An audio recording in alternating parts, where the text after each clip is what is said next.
โอ้ออกมาอย่างหน่อยหนึ่งเดินกีฬาเดินบ้านเบิ่งกับเจ้าตัดหญ้าแค่นั้นวันนี้เป็นมื้อวันศุกร์เดย์ของทางวอร์เชสเตอร์ยอร์กขึ้นมาพี่ได้มางานศพของเพิร์ด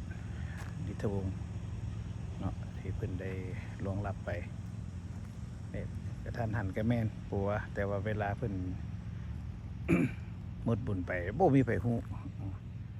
อันนี้ขึ้นมาแต่มือพุ่นใดมือวันพุธพุ่นน่ะหลังจากเพิ่นเสียแล้วก็ขึ้นมาพี่มาเบิ่งกีฬาเขาเจ้าเตะบอกที่บ้านเนี่ย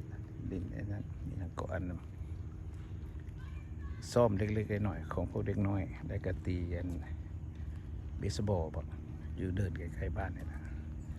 ย่างมานี่ก็บ่ไกลนี่ดิโอเคเพราะบ่มีคลิปลงเลยต้องซอกหานั่นนะคลิปลงอยู่ใน Facebook ได้หน่อยหนึ่งเต็มอยู่คนนั้นนะเดินงามอากาศก็ดีมื้อนี้นะ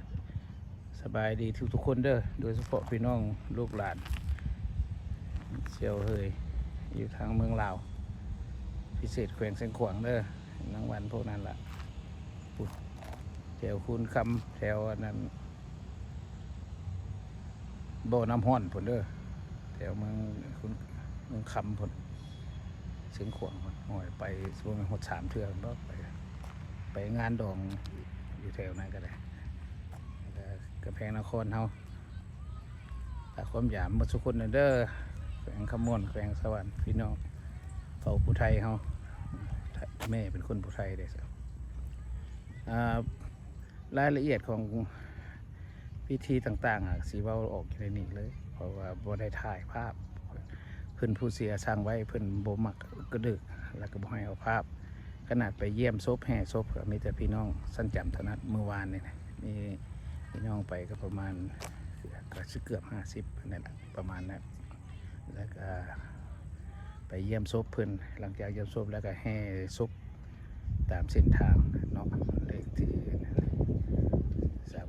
390 สาวแล้วก็เข้ามาจุดแล้วก็แล้วถือว่าจบพิธีทางด้านแห่ทางอย่างแล้วมื้อนี้เป็นมื้อวันศุกร์เนาะเป็นการเต้าโฮมอีกเพราะพี่น้องเสือมาแต่หลายรัฐมาจากบอสตันก็มีมาจากคอนเนติคัตมาจากหลายรัฐ15